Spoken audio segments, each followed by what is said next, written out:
Right. So a wonderful way to check, कि जितना अभी तक पढ़ा है उसमें से कितना आ रहा है या हम क्वेश्चन आइडेंटिफाई कर पा रहे हैं वगैरह, तो उसका बहुत ही बेहतरीन तरीका है to look into the questions of the RTP MTP. तो जैसे आरटीपी में सडनली कोई क्वेश्चन अगर हम पढ़ते हैं तो फिर हमें ये सोचना कि क्या हमें क्लिक हो रहा है कि ये कौन से पर्टिकुलर टॉपिक के रिलेटेड है, इसके अंदर मुझे क्या पॉइंट्स लिखना है, मेरे आंसर का फॉर्मेट क्या होगा। ये बहुत इंपॉर्टेंट प्रैक्टिस है क्योंकि चैप्टर वाइज तो यू स्टडीड, बट उसको एग्जाम ओरिएंटेड फिनिश देने के लिए ये एमटीपी आरटीपी सजेस्टेड देखना बहुत जरूरी है। ओके, तो ऑलरेडी मैंने एक वीडियो बनाया है जिसमें हमने आरटीपी May 25 के एमसीक्यूज डिस्कस किए हैं। अब इस पर्टिकुलर वीडियो में we are going to discuss the theory questions in the RTP May 25. Okay, right, so let's begin. Right, so question number 9. Jin Kushal and company have been appointed as an auditor of SC Limited for 23-24. CA Jin, one of the partners of Jin Kushal and company, completed entire routine audit work by 19 June. Unfortunately, on the very next morning, while roving towards office of SC Limited to sign final audit report, he met with a road accident and died. अगर आपने audit पढ़ा हुआ है तो आपको ध्यान में आएगा कि ऐसा सिमिलर क्वेश्चन एथिक्स में भी है ना, कि one partner of the firm he could not sign the report because he died, so another partner of the firm sign, so that comes under clause 12 of part 1 of the first schedule, है ना। So अगर वो question होता था कि comment with reference to the chartered accountants act and schedules thereto, तो फिर हम लोग 12(1)(1) पे जाते थे। बट अब यह लिखा है CA Kushal, another partner of जिन Kushal and company, therefore signed the accounts of SC Limited without reviewing the work performed by CA Jin. So this is where the question is there, without reviewing the work performed. State with reasons whether CA Kushal is right in expressing an opinion on financial statements, the audit of which is performed by another auditor. So one partner of the firm sign on behalf of another partner of the firm? Yes, but what is required to be done is the review. We say SQC 1 SA 220 DSR, Direction Supervision Review, right? So review of the work is required to be done, and what you are going to check in the review, that whether the work is adequate, okay, right? So let us see the answer for this particular question. It says relying on the work performed by another auditor as per SA 220, because at the firm level SQC 1 for a particular audit, SA 220 quality control for an audit of financial statements, an engagement partner taking over an audit during the engagement may apply the review procedures such as the work has been performed in accordance with the PSLR, right? So that's the first objective of SQC 1 SA 220, that whether the work has been performed as per the professional standards and the legal regulatory requirement, and second objective is that whether the report issued, whether it is appropriate in the circumstances. So whether the work has been performed in accordance with the PSLR, then whether significant matters have been raised for the further consideration, then appropriate consultation have been taken and the resulting conclusions have been documented and implemented, whether there is any need to revise the nature, timing and extent of the work performed, whether the work performed supports the conclusion reached and is appropriately documented, and the evidence obtained is sufficient and appropriate to support the auditor's report, and finally whether the objectives of the engagement have been achieved, right? So engagement partner, when you have to sign the report, before you sign the report you need to do the review. In the review procedures, what is the engagement partner going to check? One, whether the work has been performed as per the PSLR. Second, whether significant matters have been raised for further consideration. Then whether consultations have been taken and the conclusions from the consultation, have they been documented, implemented? Is there a need to revise the nature, timing and extent of work performed? Then whatever work is performed, does it support the conclusion reached? Then whether sufficient appropriate evidence has been obtained and whether the objectives of the engagement have been achieved, right? So this is the theoretical context which you need to give in the answer. Then further, as for the code of ethics, it is the auditor's professional responsibility and should be complied with, that when the auditor delegates work to assistants or uses work performed by other auditors and experts, he will CTBR. What is CTBR? Everyone continues to be responsible for forming and expressing his opinion on the financial information. So he will be entitled to rely on the work work performed by others, provided he exercises adequate skill and care and is not aware of any reason that he should not have so relied. Right? So it says continues to be responsible. So that is why whenever you're relying on the work performed by others, you have to exercise the adequate skill and care. However, the auditor should carefully DSR, direct, supervise and review the work delegated. He should obtain the reasonable assurance that work performed by other auditors and assistants is adequate for this purpose. Right? So this is all the theoretical context which is given the answer. Now in the given case, all the auditing procedures before the moment of signing of the final audit report have been performed by CA Jin. However, the report could not be signed by him due to his unfortunate death. Later on, CA Kushal signed the report relying on the work performed by CA Jin. Here, CA Kushal is allowed to sign the audit report, though will be responsible for expressing the opinion. He may rely on the work performed by CA Jin, provided he exercises the adequate skill and due care and reviews the work performed by him.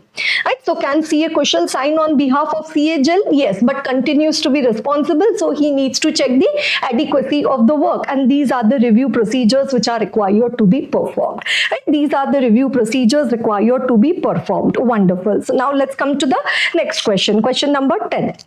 During the audit of financial statements of Look Limited for 24, CA Suyash, the statutory auditor, requested external confirmation for certain trade receivable and trade payable as part of audit procedures in accordance with SA 505. CA Suyash sent a confirmation request to a debtor for a balance of 15,50,000, which was outstanding for more than 6 months, insisting him to respond directly to the auditor, confirming whether he agrees balance stated. So that's an example of a correct positive confirmation request. Okay. He also sent a confirmation request to a creditor with an outstanding balance of 13,25,000, requesting a response only when there was a disagreement with the stated amount. So that's an example of a negative confirmation request. CA Suyash received responses from the aforementioned debtor and creditor in the following manner. The debtor confirmed that as per their records, they owed only 14,90,000 to Looks Limited instead of 15,50,000 as per the company books, and the creditor did not respond to the confirmation request. Right? So debtor replied, but is the amount safe? No, there is a difference in the amount. What was the amount told to be confirmed?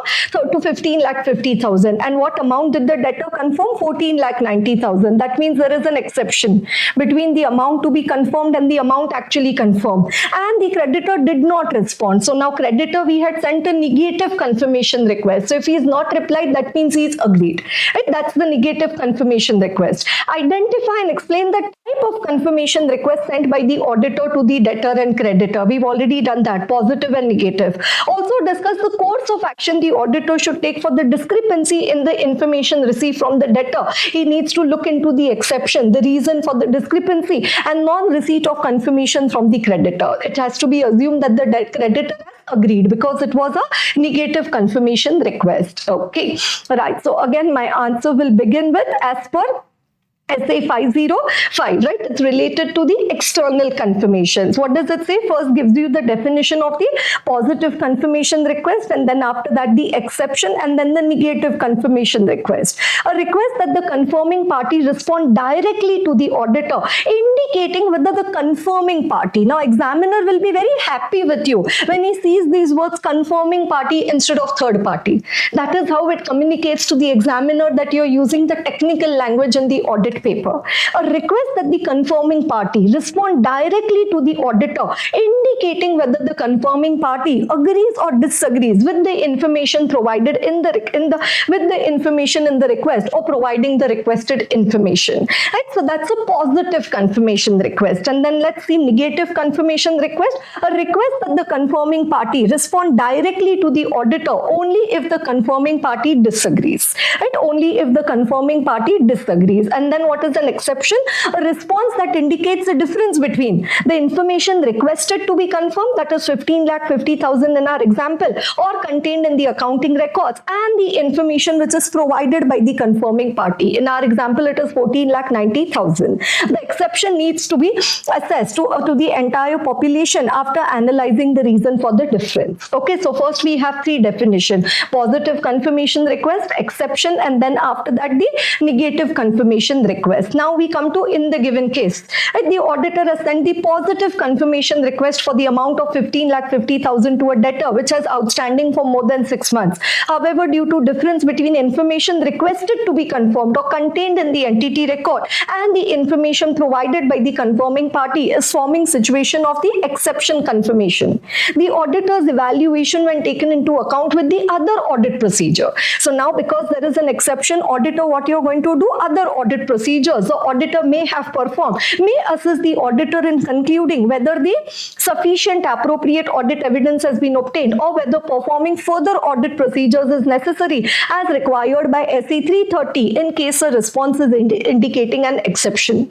The company should be asked to investigate and reconcile the discrepancy indicated by the confirming party. And so this is for the exception of the positive confirmation request. And now coming to the negative confirmation request. In the given case, the auditor has sent the negative confirmation request for 13,25,000 to a creditor. Non-response by the creditor implies that the creditor agrees with the amount. Therefore, an auditor is not required to take any action in this case, right? Because what was sent was a negative confirmation request. Wonderful. Let's come to the next question. Sit straight, everyone. Okay, right. So question number 11. Udit and Company is the auditor of Fun Journey Limited, a company engaged in the tour and travel business. The company has an annual turnover of 1,200 crore and profit of 150 crore. While planning, the auditors discuss the requirement for a written representation letter from the management for confirming that, right? So written representation. So immediately you remember SA 580.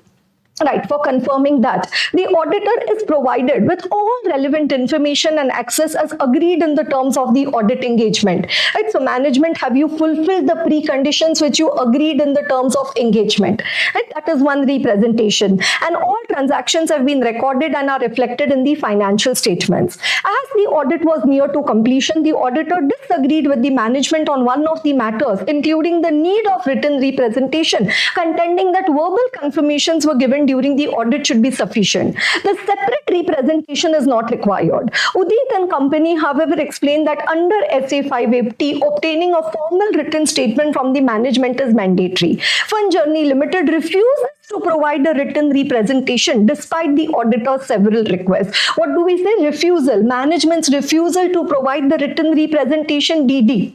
Discuss the matter with the management. Now you will have doubts regarding the integrity of the management. Ultimately, it will lead to a limitation on scope, which will take you to SA 705. Okay, right. So now, whether the contention of the auditor for seeking written representation letter is justified, what should be the form of such written representation letter, and how should the auditor proceed if management refuses to provide the written representation? Okay, right. So as per, two golden words in all your answers, as per SA 580 written representation, the auditor shall request the management to provide a representation that it has fulfilled its responsibility for the preparation of financial statements in accordance with AFRF, including where relevant their fair presentation as set out in the terms of engagement. Right? So fulfill the preconditions set out in the terms of engagement. Further, the auditor will request the management to provide a representation that it has provided the auditor with all relevant information as access as agreed in the terms of engagement, and all transactions have been recorded and reflected in financial statements. In the given case, Fun Journey Limited refuses to provide a representation despite the auditor's several requests. This, in view of the above, the contention of the auditor is correct. Then, written representations as per 580 shall be in the form of a representation letter which is addressed to the auditor. If law regulation requires management to make written public statement about its responsibility and the auditor determines that such statements provide some or all of the representations required, the relevant matters covered by such statement which are required by law regulation need not be included in the representation letter. Right? So if there is a matter which is covered in the public statement and auditor is satisfied with that, then that matter need not be included in the representation letter. Right? If a public statement has been made on that matter. Then, as per SA 580, if management does not provide one or more of the representation, the auditor shall discuss the matter with the management, have doubts regarding the integrity of the management, that is, re-evaluate the integrity of the management and evaluate the effect that this may have on the reliability of representation and the audit evidence in general, and take appropriate action, including determining the possible effect on the opinion in the auditor's report in accordance with SA 705. And furthermore, the auditor shall disclaim an opinion on the financial statements in accordance with 705 if the auditor concludes that there is sufficient doubt about the integrity of the management such that written representations required are not reliable or management does not provide the representations required. Right? So discuss the matter with the management, doubts regarding the integrity of the management. Thus, refusal to provide a written representation could impact the auditor's ability to obtain sufficient appropriate audit evidence, potentially leading to a modified audit report. This wording of writing the answer has to get into your system. This is what you need to learn or absorb and develop over a period of time. Okay, right. Coming to question number 12.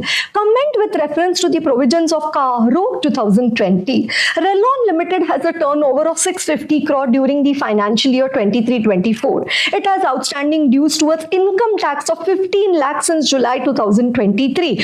Outstanding dues towards income tax, clause 7 of CARO, statutory dues. When inquired by the auditor, the company's management informed it that they have filed an objection letter for the said demand with the income tax authority. However, no response is received from the department. Is there any reporting responsibility of auditor under CARO 2020? Right, so clause 7A is undisputed statutory dues and 7B is regarding the disputed statutory due. But what do we say under disputed statutory due? A mere representation to the department does not constitute a dispute. The company needs to go on appeal. Here, what does it say? However, no response is received from the department. So a mere representation, that means this is not disputed statutory due, it is undisputed statutory due, and it is outstanding since July 2023. So is it outstanding for more than 6 months from the date it became outstanding as on the balance sheet date? Yes.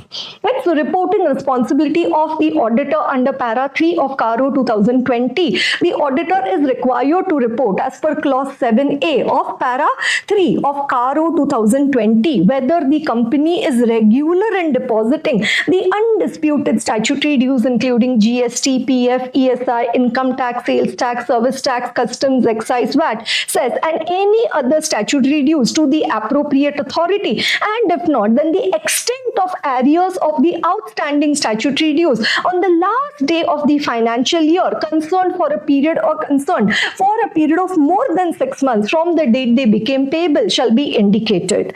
Further, the auditor is required to report under clause 7B of para 3 of CARO 2020 where the statutory dues referred to in subclause A have not been deposited on account of the dispute, the amount involved and the forum where the dispute is pending, and a mere representation to the concerned department shall not be treated as a dispute. Right? So this is the content which you need to write in the answer. Now in the given case, Rellon Limited has an outstanding income tax liability of 15 lakhs since July 2023. Although the management has filed an objection letter, no formal dispute has been raised.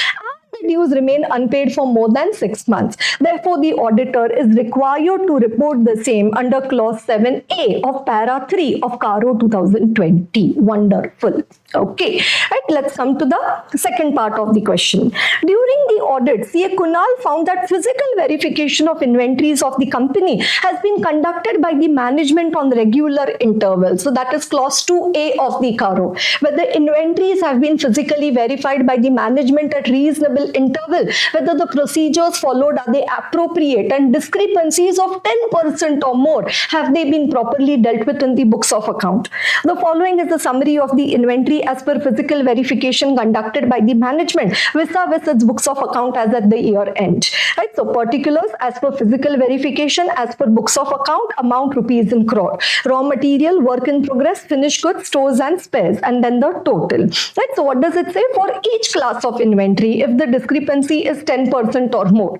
Right? So as per clause 2A of the para 3 of CARO 2020, the auditor is required to report whether discrepancies of 10% or more in the aggregate for each class of inventory were noticed on physical verification conducted by the management, whether they have been properly dealt with in the books of account. Computation of the percentage of discrepancies found in physical verification and books of account. Right? So again, particulars, physical verification, books of account, percentage change. Right? So 1.72, 4.87, 11.6. Right? So that is 11.6 and 18.8. Right? So here it is 10% or more. Right? So since the discrepancies in value of finished goods and the stores and spares exceeds 10% threshold specified under 2A of the CARO 2020, the auditor should report these discrepancies accordingly. Right? The auditor should report these discrepancies accordingly. If at any point of time, okay, listen to me, look over here. If at any point of time there is a thought coming to your mind, okay, probably ma'am, I have read so many question answers, when I read this question, I come to know it is regarding clause 2A of CARO, or it is regarding clause 7, or it was a question regarding external confirmation, but I am not very sure or confident, when the question comes in the exam, whether I will be able to write a beautiful, amazing answer. If that thought is, within your system, that mind, that thought is getting generated, wherein, don't try to hide it or don't try to escape from it.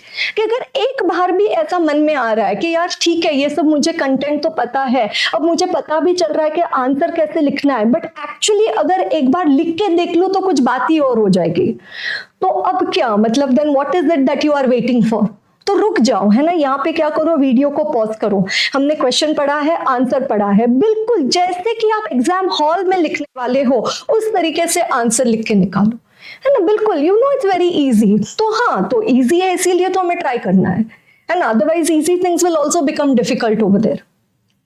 You understand? No, तो it's okay, मतलब और 10 questions पढ़ लो, but उससे ज्यादा better होगा कि एक answer लिख के निकालो, है ना। तो वो जो एग्जाम में जो हिचकिचाहट होगी, या जो ऐसे मतलब जो एक फाइन ट्यूनिंग या जो स्मूदनिंग आंसर में आएगी, वो तभी आएगी जब आपने अभी गुड अमाउंट ऑफ प्रैक्टिस किया है। तो ऑब्वियसली सारा कुछ नहीं लिख के निकालना है, बट जहाँ पे भी अगर तुम्हारे मन में ऐसे डाउट आया है कि ठीक है, ये पढ़ने में अच्छा लग रहा है, सुनने में अच्छा लग रहा है, आंसर भी मुझे आ रहा है, पर एक बार लिख के देख लूं, तो प्लीज, है ना, ऐसा इंस्टीट्यूट को मौका मत दो ना कि वो आपको सितंबर या जैन या मई ऐसे बुलाते रहे, come again come again come again, CA CA CA, आपको नहीं चाहिए ना। तो इसीलिए please, if the thought is coming to your mind कि मैम आज के ऑडिट के पढ़ाई में मुझे बस 2 घंटे अलग अलग आंसर लिख के देखने हैं, तो do it, I am with you. तुम ऐसे सोचोगे कौन देख रहा है, नहीं एग्जाम में लिख लोगे, नहीं, यू राइट इट। जो तुम सोच रहे हो बिल्कुल सही सोच रहे हो, बट सिर्फ वो थॉट को एक्शन में लाने की देरी है। So please do it, please. Okay, right. So let's look into the next question. So did you pause the video and write? कितना ऐसे मतलब ऐसे हिलाना पड़ता है ना, फिर असर होता है, मतलब ऐसे कि I don't know the intensity with which the things are to be convinced nowadays. Okay, wonderful. Let's come to the next question. Audit of related services. Compilation engagement is an engagement. तो compilation means SRS 4410, है ना। Compilation engagement is engagement in which a practitioner applies accounting and financial reporting expertise, wonderful, to assist management in the preparation and presentation of financial information of an entity in accordance with an AFRF and issue a report. Right? So these are the objectives of SRS 4410. Apply accounting and financial reporting expertise to assist management in the preparation and presentation of the financial information. For what purpose may the financial information prepared under such an engagement be required? So what are the reasons why such an compilation engagement may be required? So maybe it is required by law or it is voluntary. Briefly discuss the elements of the practitioner's report for such engagement. So 2 questions. What are the purpose and the elements of the practitioner's report? Right? So that's a question regarding SRS 4410 compilation engagement. As per SRS 4410 compilation engagement, financial information that is the subject matter of the compilation may be required for various purposes. That is the question, no? Okay, what are the purposes which it could be required for the compilation to be done? Right? So it could be required for various purposes, including 1, to comply with the mandatory and a periodic financial reporting requirement established in law regulation. So it is required by law.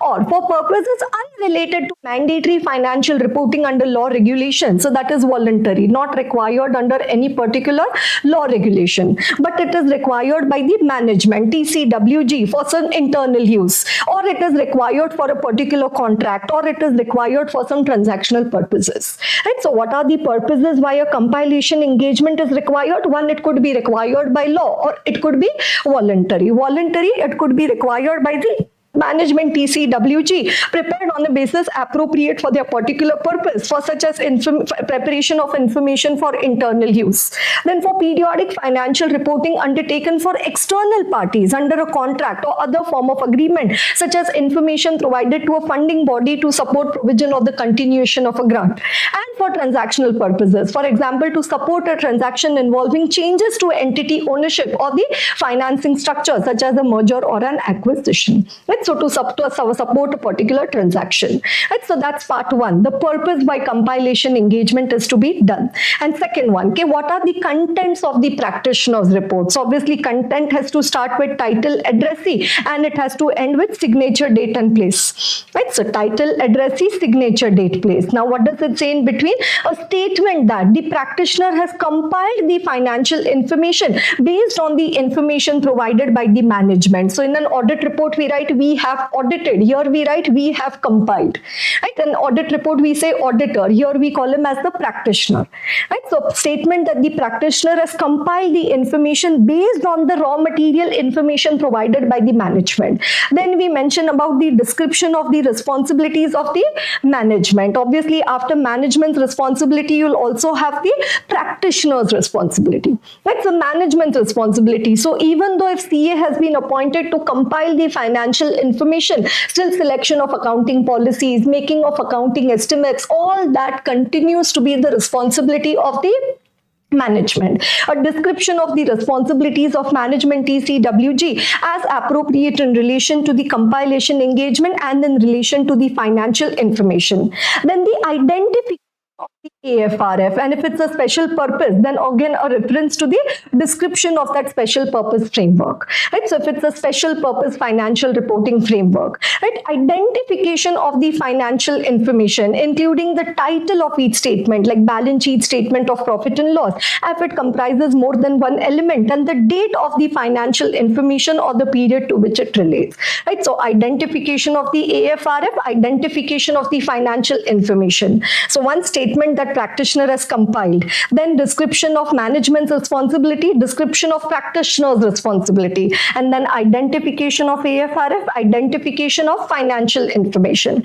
Right, a description of the practitioner's responsibility in compiling the financial information, including that the engagement was performed in accordance with this SRS and that practitioners compiled with the relevant ethical requirement. A description that the compilation engagement entails in accordance with this SRS, Standard on Related Services. Right, then explanation. Since the compilation engagement is not an assurance engagement, practitioner is not required to verify the accuracy or completeness of the information provided by the management. Accordingly, practitioner does not express an audit opinion or a review conclusion on whether the information is in accordance with the AFRF. Right? So what does it say? Not an assurance engagement, not required to verify, does not express an audit opinion or a review conclusion. And if the information is prepared as per the special purpose, then it says it describes the purpose. Okay, why this particular financial information has been prepared, who are the intended users. Either you mention this in your report or you give a reference to the note as to where this information has been given. This is in line with SA 800, Special Purpose Framework. And draw the attention of the readers to the report, to the fact that the financial information has been prepared in accordance with a special purpose framework, and as a result it may not be suitable for other purposes. Right? As a result it may not be suitable for the other purposes. Right? So like that, in bits and pieces we can analyze the elements of the practitioner's report. Right? The elements of the practitioner's report. Wonderful. Now coming to question number 14, yes, which is regarding DA, Digital Auditing and Assurance. Yes, what does it say? UV, a finance manager of DCB Limited, received a text text message on his mobile phone claiming to be from the bank. The message states that, "Dear customer, your account has been temporarily suspended due to suspicious activity. To reactivate, please verify your details by clicking on the following link. Failure to do so within 24 hours will result in account deactivation. Thank you for banking with us." Immediately Amitabh Bachchan RBI ad should come in front of your eyes. And RBI कहता है जानकार रहिए, सतर्क रहिए. And you should not reply to such type of mails. UV is worried about his account security. Which type of phishing cyber attack UV fell victim to? Also explain the other types of such phishing attack. Right? So it is an attack done through the text messages, right? So that is what we call as the spear phishing, right? Spear phishing over there, right? So what does it say? What you say, smishing, where it is done by the text messages. Okay, so where it is done by text messages, it is the smishing, right? Then when it is done by the email, it is called as the spear phishing. When it is done through when this mails are sent to the high level executives, the senior executives in the organization, it is called as the whaling. And when it is done through the voice messages, it is called as the wishing.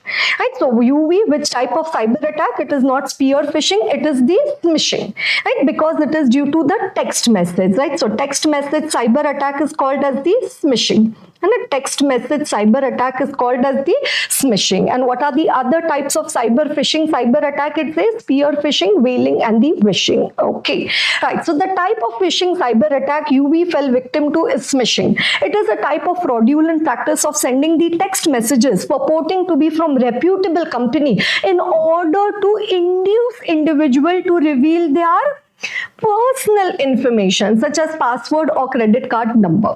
And what are the other types of phishing cyber attack? It says spear phishing. It is a type of phishing attack that targets specific individual organization, typically through malicious email. The goal of spear phishing is again to steal the sensitive information such as login credential or infect the target's device with the malware. Right. Then whaling. A whaling attack is a type of the social engineering attack, specifically targeting the senior or the C-level executive employees, again with the purpose of stealing the money or the information or gaining access to the person's computer in order to execute further cyber attack.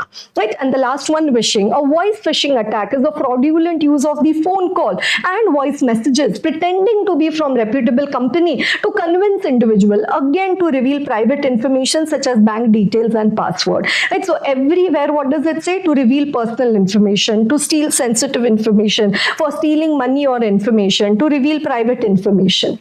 Right, so that is where we are talking about the phishing. And what are the different types of the phishing cyber attacks over there? You have the spear phishing, then after that the smishing, then the whaling and the wishing.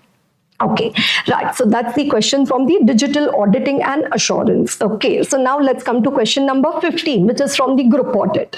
Advik Investment Limited is a company having paid up share capital of 1 crore. It has a subsidiary, Investor Fund Management Limited. Major business of Advik Investment Limited is to pool money from the investors on a collective basis and invest this money in various funds. This company pooled 10 crore from a number of clients which represent the company shareholder. Right, so where the parent itself is an investment entity, it did not present the consolidated financial statements. Immediately that sentence should come to your mind if you studied the chapter on group audit. Okay. While auditing books of account of Advik Investments Limited, CA Chirag observed that the whole amount of 12 crore pooled has been invested in shares and debentures of various company, and profit earned due to appreciation of the price of these shares have been distributed to various shareholders of the company. The performance of investments is measured on the fair value basis. Now, CA Chirag raised an issue while auditing the financial statements of Advik Investment Limited, whether the consolidated financial statements, CFS, are required as per section 129(3). No, they are not required because the parent itself is an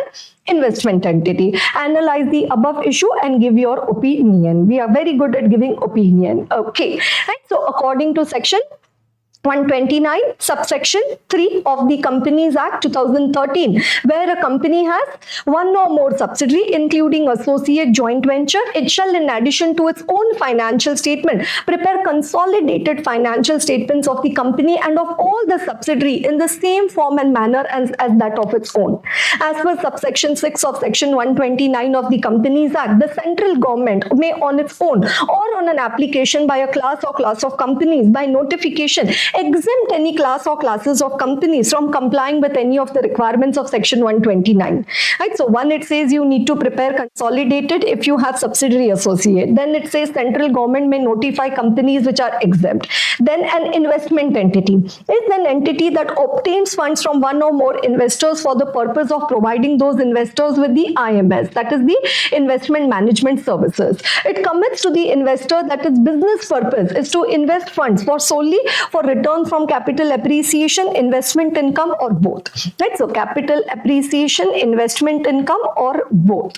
Right? So investment management services. What is the business purpose? To invest the funds for getting the capital appreciation, investment income, or both, and measures and evaluates the performance of substantially all of its investments on the fair value basis. Okay, an investment entity need not present the consolidated financial statements if it is required in accordance with para 31 of Ind AS 110 to measure all of its subsidiaries at fair value through profit or loss. A parent shall determine whether it is an investment entity. However, as per para 33 of Ind AS 110, parent of an investment entity shall consolidate all its entities at its control, including those controlled through an investment entity, subsidiary, unless the parent itself is an investment entity, right? So the parent itself has to be an investment entity. So this is all the theoretical provisions you've written over there. Now applying the above to the given case of Advik Investment Limited, which fulfills all the conditions stated above, it is an investment entity. By applying para 31 and 33 of Ind AS 110, so you know how to impress the examiner now. You say, ma'am, should I write it? If you remember, you write. Don't remember, don't write. It can be concluded that Advik Investment Limited is not required to consolidate as per section 129, subsection 3 of the Companies Act 2013, right? It is not required to consolidate, right? It is not required to consolidate. Okay, wonderful. So now let's come to the next question. So now next set of questions regarding bank and NBFC. Question number 16. Nutan and company have been appointed as auditor of Joy Bank Limited, a private sector bank registered with RBI. Chahal, the engagement partner, while performing the audit as per the checklist, noted down the following points which would be part of the audit queries as tabulated below. So question number 1, 2, 3, 4, 5. Query number. Please provide the reason due to which such queries would have been raised by Mr. Chahal and describe the actions that may be taken by the person responsible on behalf of Joy Bank Limited for solving such queries. Okay, right. So now first query, one of the NPA was sold for a value higher than the net book value. Profit was not recognized, but the excess provision in respect of the same has been reversed. No. So the excess provision should also not be reversed. It should be used for the loss from the other non-performing assets. Okay. Right. So one of the NPA was sold at a profit, and what's the profit recognized? No. And should the excess provision be reversed? No, the excess provision should also not be reversed. In case of an sale of an NPA where the sale is for the value higher than the net book value, auditor is required to ensure that no profit is recognized and the excess provision has not been reversed but retained to meet the shortfall loss that may arise because of the sale of the other non-performing financial asset. The entry for reversal of the excess provision should be cancelled in the books, and such excess provision should be retained to meet the shortfall loss that may arise because of the sale of the other non-performing financial assets. Okay. Then interest in state government guaranteed advances has been taken to income even though such advances remained overdue for more than 90 days. No, it is only applicable for the central government guaranteed advances, and that too only for the asset classification, not for the income recognition. So income on NPA is to be recognized on cash basis, realization basis. Okay, a state government guaranteed advance has to be treated as an NPA if it remains overdue for more than 90 days, and in case of NPA for the purpose of income recognition, interest on such advance should not be taken into income unless the interest is realized. Okay, interest income realized on such advance should be reversed and to be taken to income only when it is realized. Right, so income recognition, what does it say? On realization basis, not on the accrual basis. Okay, so that's point number 2. Then there is an account for which the ad hoc limit has not been reviewed for 180 days from the date of such ad hoc sanction, and such account has been treated as a performing asset in the book. No, so limits not reviewed within 180 days. It says it is deemed to be an NPA.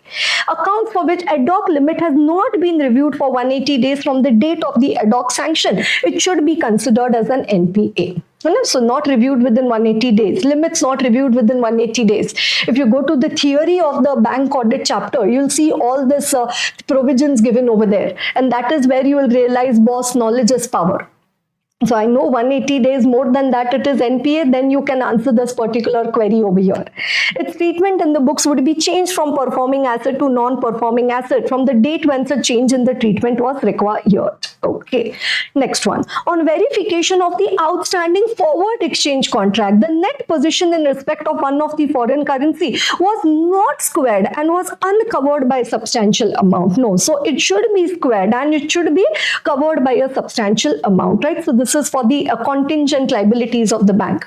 Net position in respect of each of the foreign currency should be squared off and should not be uncovered by a substantial amount. So it is uncovered. So what does it say? It should not be uncovered by a substantial amount. The net position of the branch in relation to each foreign currency should be squared off and it should be covered by a substantial amount. Okay. And the last query, in the case of one of the accounts, an additional temporary limit has been sanctioned for 25% of the existing limit for 120 days tenure. No, we studied in the internal control that 20% of the existing limit and maximum 90 days tenure, right? The additional temporary limit can be given. So additional temporary limit may be sanctioned for a maximum of 20% of the existing limit, and that to 90 days maximum tenure. Right? So the terms of additional temporary limit in such account would be revised to 20% of the existing limit and for 90 days maximum tenure. Right? So 25%, 120 days, you cannot do as you wish. RBI will tell you everything. Okay, RBI will let you know. Okay, right? So that's glimpse of one of the questions from the bank audit chapter. Okay, I'm so glad that you're listening to me so far. You say, ma'am, already the thought has come to my mind 2-3 times that, I will pause the video, I'll go to another video, but because the other times I would have not heard you, but because the exams are approaching and I've not seen the RTP, and then you're keeping me alert with your voice, so that is why I'm listening to you. I can read your mind, don't worry. I mean, we'll ensure together that you become a chartered accountant. Okay, let's get going. Let's read the next one. Overview of audit of the public sector undertaking, PSU. A state government-owned PSU was involved in setting up a thermal power plant in the state. CNAG in its audit report pointed out delay in completion of work due to failure to decide on the basis type of water treatment in the cooling plant on a timely basis.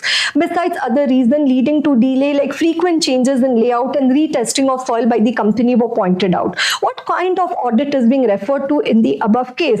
Describe the method which could be used in conducting such audit. Right, so what does it say? Delay in the completion of the work. That means we are checking the efficiency, economy, effectiveness. That means what is being conducted over here is the performance audit. And then we also have the planning for the performance audit, in which we have the methods for conducting the performance audit, right? Wherein you have the quantitative analysis, the analysis of results, then you also have the case study, the survey, right? So what are the methods of conducting the performance audit, right? So in the given situation, performance audit will be conducted as it is an objective and systematic examination. So definition of audit. Here you have to know definition of performance audit. Objective and systematic examination of evidence for the purpose of providing an independent assessment of the performance of a government program, project, activity, function in order to provide information to improve the public accountability and facilitate decision making by parties with responsibility to oversee or initiate corrective actions. We say, ma'am, अगर मेरे attempt में performance audit का question आता तो ये कभी भी मेरे आंसर में नहीं होता, तो कभी भी नहीं होता, तो कभी भी मार्क्स नहीं आता फिर. and that is the calculation. So इसी से the quality of your answer paper, the quality of your marks will improve ना.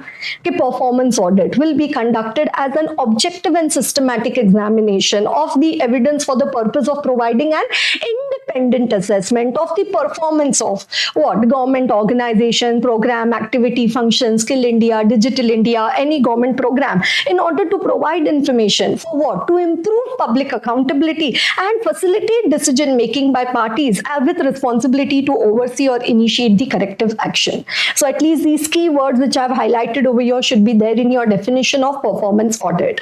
And some of the methods which could be used in conducting the performance audits, one of the other question for planning for performance audit which is important is determining the audit criteria. What are the sources? Then what are the factors to be considered while preparing the ADM, the audit design matrix? And now one more question, which could be a retail question in your exam. Okay, what are the methods of conducting the performance audit? So we have three analysis of procedures, analysis of the results, and the quantitative analysis. And apart from that, we have the case study, existing data, and the survey.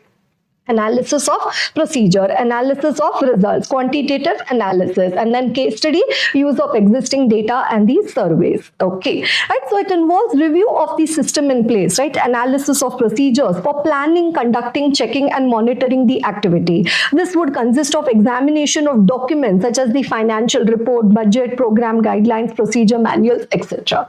It's you check whether all the procedures have been followed. That is analysis of procedure. Then analysis of results. It requires the auditor to carry out the actual output and input analysis to determine the efficiency of the program. Right? So input-output analysis. Okay. And quantitative. It involves examination of available data related to financials like earnings, revenue, or data related to program implementation like details of beneficiary. It may not be possible for the auditor to work with the complete data due to the high volume. In such cases, sampling techniques are required to be used. Right? So these are the three analysis points. Then case study. A case study is a descriptive analysis of an entity, scheme, or a program. It involves analysis of a particular issue, right? It involves analysis of a particular issue within the context of the whole area under review. It's a descriptive analysis. Then use of existing data. Audit staff should investigate the data held by the entity management and by the other relevant sources. Audit conclusions based on testing of available data for correctness and completeness enhances the assurance level, right? So investigate the data held by entity management and the other sources. And then survey. It is the method of collecting information from members of a population to assess the interrelation of events and conditions. Surveys on predetermined parameters can supplement the audit findings and conclusion, adding value to the performance audit.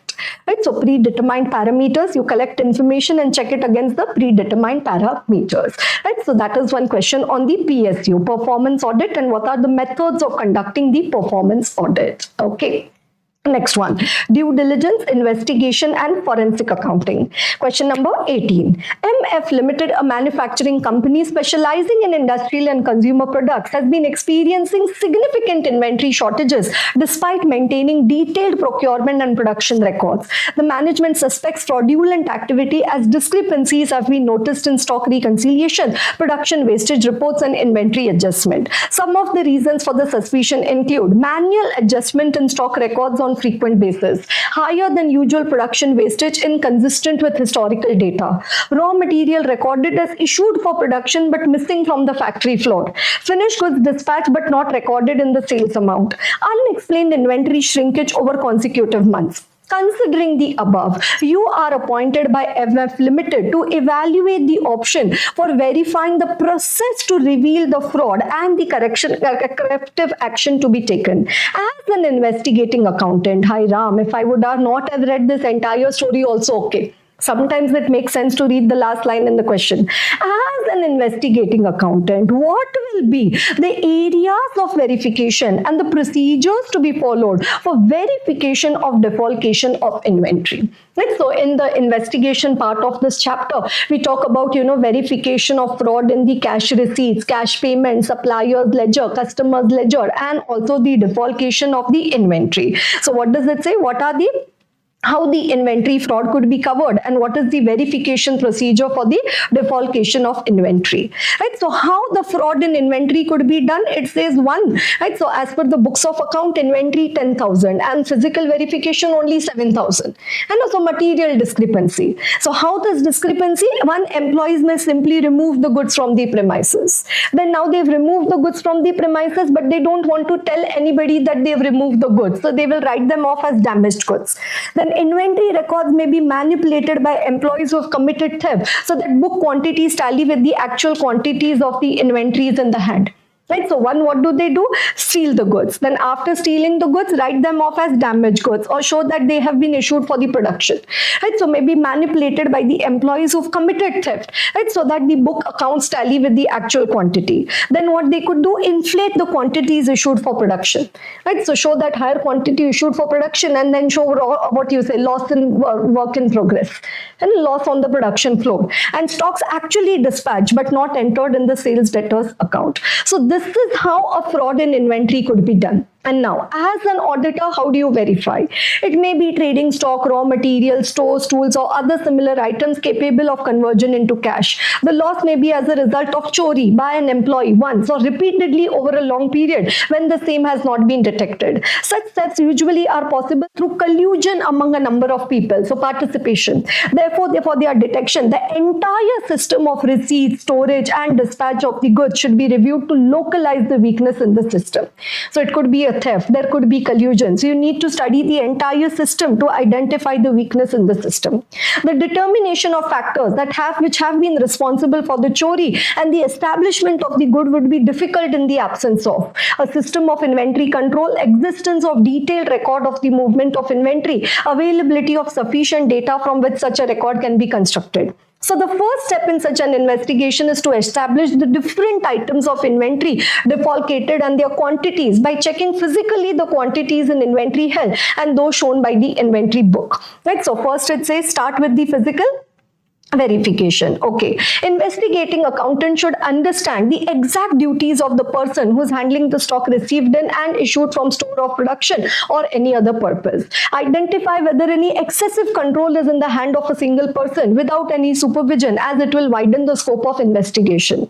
Afterwards, all the receipts and issue of the inventory recorded in the inventory book should be verified with reference to the entry in the good inward outward register and the documentary evidence as regards purchase and sale. So receipts, issue, goods inward outward register, and the purchase sale. This would reveal the particulars of inventory not received but paid for, as well as the issue that which is issued but not charged to customers.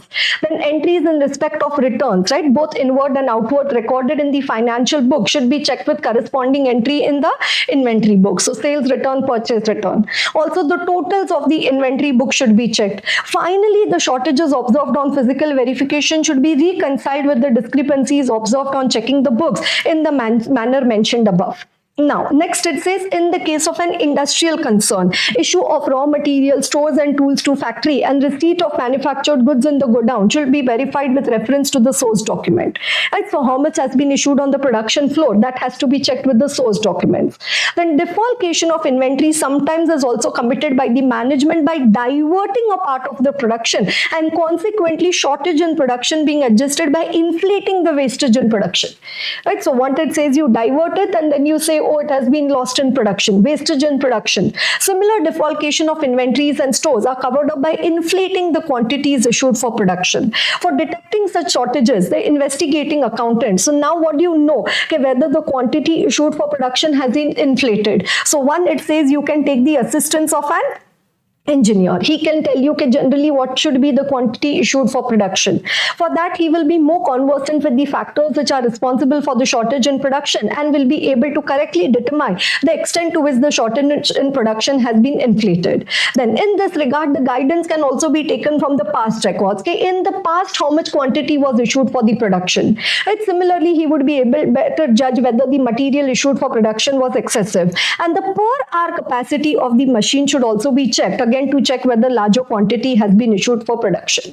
So whether the quantities issued for production, have they been inflated? There are three ways you can check that. One, take the assistance of an engineer, check the past records and check the per hour machine capacity.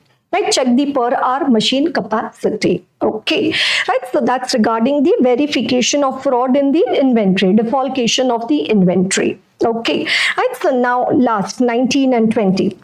SDG and ESG assurance. Sukaran Limited, a leading textile manufacturing company, has been facing criticism from its employees regarding the various workplace concerns. Some employees have raised concerns about delayed salary payments, while others have reported excessive working hours that affect their work-life balance. Additionally, a few workers have complained about inadequate safety measures in the factory, leading to frequent minor accidents. Which principle of BRSR deals with this? Right? So ethics, transparency, accountability, then we say safe and sustainable goods and services, and then it also talks about the well-being of the employees, right, who are working in the organization. Mention the core elements of this principle, right? So sooner or later, all the 9 principles of BRSR are going to come in your exams. Right? They've already asked principle 1. Now in the RTP, you see this principle 3 ka question. Promote well-being of the employees, including those in the value chain. So not only your employees, even the employees of your suppliers, including those in the value chain. The third principle relates to all initiatives an entity has taken for the benefit of the employees, for their dignity, health, and well-being. The essence of the core element associated with this principle is, right? So the relevance of the question is only for you to identify which principle are they talking about. So they are talking about P3. And then you have to write down the, the memory part over there. Okay, what are the core elements of this principle? You cannot write anything on your own. Right, so 1, it says, for all the employees working in your organization. Right, so these are all the 10,000 employees working in your organization. What does it say for all the employees working in your organization? Number 1, you should ensure that all the regulatory requirements have been complied with. And a PF, ESI, factory, whatever regulatory compliances related to those employees, have they been complied with? Then entities are required to respect the dignity of the employee as a human being and should not restrict their freedom of association, unions, and other participatory mechanisms for collective bargaining of their rights and redressal of issues they face at the workplace. Right? So can these employees join hand together and make any particular union or so? Yes. So what does it say? Dignity of employee. So he is an employee, but before that he is first up a human being. And so before being an employee, he is a human being and should not restrict their freedom of association. Right. Then entity should prevent all kinds of child labor, bonded labor, and any other forms of involuntary labor. Right. So child labor, is that allowed? No. It says child labor, bonded labor, any type of involuntary labor, it says it should not be there. Right. So avoid all types of such labor. Right. Then the entity should have a system in which the work-life balance of the employee is not compromised, right? So the work-life balance, right? So what does it say? Yes, the employee should be having the proper work-life balance, not that 24/7 they are in the factory only, right? They should be having a good work-life balance, right? Then work-life balance, and obviously for their life they need money also. So timely payment of the workers' wages and compensation. So now next point is regarding the payment of the wages and compensation, that too timely payment. Then the payment of the wages has to be as per the living wages, right? So whatever is the minimum salary to be paid, Minimum Wages Act, so that it takes care of the basic needs and provide economic security to the employees, right? So payment of wages, it should be the minimum living wages, and again the economic security to the employees. Then entities are responsible to create a workplace and work environment that is safe, hygienic, and comfortable for people to work for long duration. So now whatever environment in which all these employees are working, what does it say? That workplace and a work environment, it should be safe, hygienic for working for a long period of time, right? So now talking about the workplace, right? So there should be enough amount of ventilation also. And there should be some area where they can take a stroll also. It's a workplace. Then the skill development, career development, and training of the workplaces, training of the workforce is another responsibility of the entities employing them. So now you have a proper workplace, then you also take care of the career development, skill development of the employees, right? Career development, skill development of the employees. And again, there should be no harassment or violence. And also creation of a workplace which is free of harassment and violence is also responsible of the entity, right? So no fighting, no dishum. So what does it say? No harassment, no violence in the entity. Such a workplace should be created. Right, such a workplace should be created. So now when the question comes in the exam, you should remember this particular, infographics that we have made over there. And then you should remember, comply with all the regulatory compliances. Then first remember it's a human being, no child labor, work-life balance, payment of wages, living wages, workplace, career development, skill development, and no harassment or violence. Okay, right? No harassment or violence, right? So it will happen over a period of time. One time reading it, no. This 9 principles of BRS are at least 10 times R raised to 10. Is it worth it? 100% worth it. Take it from me. Very worth it. So if not today, after we finish studying this RTP, take out 1.5 hour time, pura 9 principles ko ragad ke nikhalu. You do it. You just do it, like Nike, just do it. Okay, wonderful. Super, you guys are amazing.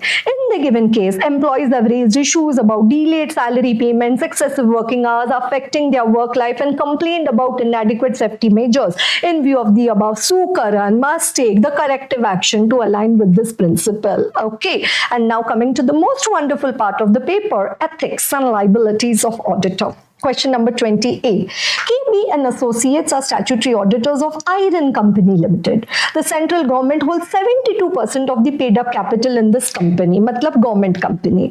The appointment letter of the company gave a very limited time to KB and Associates for accepting the audit. CA Yash, the engagement partner, communicated with the previous auditor, but due to lack of time, he had to give acceptance for the audit assignment before getting a reply from the previous auditor. CA Yash gave a conditional acceptance of the appointment and commenced the audit. Okay, that's the beauty what I have noticed, in the institute asking the questions. Jaise, this question is regarding the clause 8 of the, part 1 of the first schedule regarding NOC. Is NOC required for all types of audit? Yes, even if the previous auditor is a non-CA, we say it's a healthy practice to communicate. Government audit, is NOC required? Yes, government audit also NOC required. Generally, we send a request for NOC, we wait for a reasonable time, and then after that we accept the audit. But in case of government audit, it says you send the request for NOC, no need to wait for a reasonable time. You can give a conditional acceptance and start with the more important work immediately. अब ये एक provision है, अगर आप clause 811 NOC के rules पढ़ोगे तो उसमें ये एक प्रोविजन है. अगर आप क्लॉज 8 पार्ट 1 फर्स्ट शेड्यूल का क्वेश्चन बैंक देखोगे तो उसमें इसके रिलेटेड का क्वेश्चन नहीं है. तो ये इंस्टीट्यूट की खासियत है कि जो भी एक तो जो पूछा है, can they ask that again? Yes, but एक जो पॉइंट उन्होंने अभी तक टेस्ट नहीं किया है, चेक नहीं किया है, ऐसे टाइप के क्वेश्चंस वो एग्जाम में जरूर पूछते हैं, है ना. तो मेरा तो मतलब वो सेंटेंस कभी चेंज ही नहीं होता है कि आपने सिर्फ 2 टाइप के क्वेश्चंस पढ़ने हैं, एक which is already asked and second which is yet to be asked. That's it. अगर कोई क्वेश्चन देखो और लगे कि अरे अरे ये तो ऑलरेडी पूछा है तो पढ़ लो भाई, फिर से आ सकता है. लगता है भाई ये तो इन्होंने अब तक पूछा ही नहीं है तो भाई पढ़ लो, ये भी आ सकता है. Simple. I am telling you based on my experience कि वो बुक में ही, कंटेंट में ही कहीं तो वो छुपा हुआ रहता है, बट वो पहले कभी पूछा नहीं है, and they can ask it in your exams. तो सिर्फ एमटीपी आरटीपी देख के काम नहीं चलेगा, एमटीपी आरटीपी देख के भी काम नहीं चलेगा, नहीं देख के भी काम नहीं चलेगा. It has to go like either one. नहीं है कि मैम मैं सिर्फ एमटीपी आरटीपी स्कैनर देख लूं तो हो जाएगा क्या, मैम मैं सिर्फ बुक देख लूं तो हो जाएगा क्या. नहीं, दोनों देखना ही पड़ेगा. इसीलिए तो हमने ऐसी मोटी मोटी किताबें बनाई है. बहुत मोटी भी नहीं है, बट उसमें क्वेश्चन आंसर ही इतने भर भर के. Like I just recently completed my AI course, the AI and ICAI, the level 1 course. I had gone to the Center of Excellence in Hyderabad, and then I met a lot of my students, who had taken audit coaching and then they came back. So it was a very, very wonderful feeling of gratitude. And they mentioned, I literally thought, oh, I should have made, the testimonials of all that. But I'm telling you very honestly, that's what they said, that the entire question bank, which is there at the end of the book, the detailed content which is there, that helped us clear the subject of audit. They, some said I got 60, some said I got 40, so I got 50. But I know, the student who gets 70, he has the value of 70. But the student who gets 40, he also knows that what is the value of 40 in audit. So they say, I dreaded that subject, but only because of you, I cleared that subject. Obviously, whichever faculty you do from, you have gratitude towards that faculty. But that's the thing, you will have to go through the process. So if you look at the book, don't go, by the number of pages in the book. Like you see 600, 650 pages in the book, but out of the 300 pages is question bank only. Why have a separate headache? If students say we just don't like it at all. Okay, one book we study the theory and then we have a separate book for the question bank. It doesn't work that way. You study the chapter, immediately you study a standard, you study a clause, immediately you see the full variety of question. Like you see clause 6 in our book, it almost has the clause 6 part 1 first schedule, around 20 plus questions. You see clause 11, again some 17, 18 questions over there. तो क्या मतलब पूरा एकदम रगड़ practice हो जाता है ना. और वही मैंने जब ऋषभ ओसवाल का इंटरव्यू लिया तो वो ही बोल रहे थे कि मैम हाँ फिर आगे अभी लगता है कि हाँ अगले 5 पेज तो क्वेश्चन ही है. तो वो एक साइकोलॉजिकल होता है ना कि थियरी नहीं है. But immediately you happen to see the questions over there. So that's a wonderful practice over there. है ना. तो भले ही 650 pages का book रहो, around 650, I'm telling you around 300 pages and that is question bank only. तो content of the book is just around 300, 350 pages only.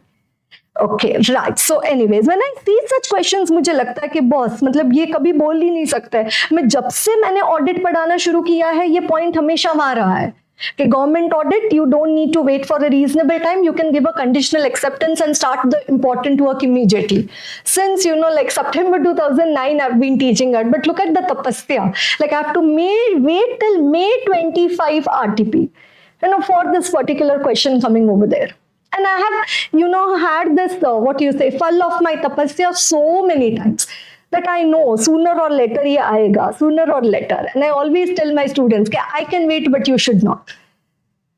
आता है ऐसे चुप चुप के ऐसे वो कॉन्फिडेंशियलिटी का डिटेल क्वेश्चन पूछ लेता है, कोई पर्टिकुलर एक क्लॉज का डिटेल क्वेश्चन पूछ लेते हैं, कोई पर्टिकुलर एसे का क्वेश्चन पूछते हैं. आता तो सिलेबस में से ही है but you have to cover the entire syllabus. That is important है ना. तो बिल्कुल डरना नहीं है बुक के साइज को. You just pick up the book. They say, ma'am, we can cover the entire book also. The same book we can use it for study as a scanner. हम हमारी बुक को बोलते ही SRS, study revise scanner.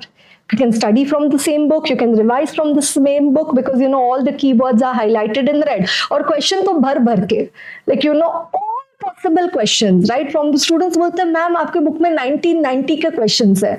तो है over a period of time they've all got accumulated over there. Okay, right. So anyways, it made me, you say, ma'am आप तो emotional हो गए गवर्नमेंट ऑडिट का देख के. हाँ मतलब I am trying to convey to you कि तुम जाओगे एग्जाम हॉल में तुम्हें ऐसे क्वेश्चंस देखने मिलेंगे कि वो टॉपिक है बुक में बट वो शायद क्वेश्चन बैंक में कहीं नहीं था, है ना. So government audit, what does it say? You give a conditional acceptance and you can start with the more important work immediately. So ye CA Yash ji, are you guilty of professional misconduct? Let us see. CA Yash is not liable for misconduct and is complied with the provisions of the Chartered Accountants Act and the schedules there too. Okay, right. So what does it say? As per clause 8, कैसे लिखते हैं bracket में 8 of part 1 Roman 1 of first schedule FIRST to the Chartered Accountants Act 1949, a chartered accountant in practice is deemed to be guilty of professional misconduct if he accepts a position as an auditor previously held by another uncle or a certified auditor who has been issued a certificate under the restricted certified rules 1932 without first communicating with him in writing. Right. Although the mandatory requirement of communication with previous auditor being CA applies in uniform manner to audit of government and non-government company, yet in the case of audit of government company, bank for their branches, in the audit of government company, bank and their branches also. So see, for bank and branches also, if the appointment is made well in time to enable the obligation cast under this clause to be fulfilled, such obligation must be complied with before accepting the audit. However, in case the time schedule given for the assignment is such that there is no time to wait for the reply from the outgoing auditor, the incoming auditor may give a conditional acceptance of the appointment and commence the work which needs to be attended to immediately after he has sent the communication to the previous auditor in accordance with this clause. In this acceptance letter, he should make clear to the client that his acceptance of appointment is subject to the professional objections, if any, from the previous auditor, and that he will decide about his final acceptance after taking into account the information from the previous auditor.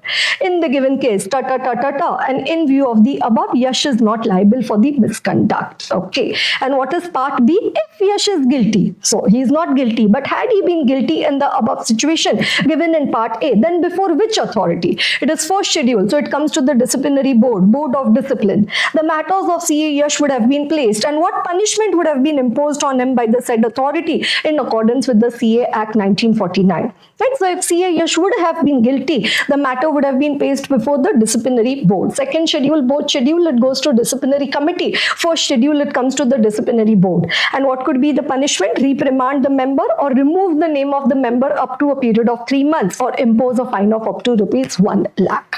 Right? So yes, very wonderfully, we have completed our discussion of all the MCQ. I've recorded a separate video and here the theory questions in the RTP May 25. Right? So because it's the need of the hour and that's how I think the world works today, if you have found this particular video to be beneficial, contributed for your exam preparation, so please, you'll say, ma'am, right now we are very busy with ourselves, but if you could spare a moment and, share this particular video, the link of this video to your friends on any WhatsApp or, on any Telegram channel or so, and if you think it could be beneficial for the exam preparation, so nothing like that, right? So would be really kind of you if you could like, share, subscribe this particular video. Thank you so much.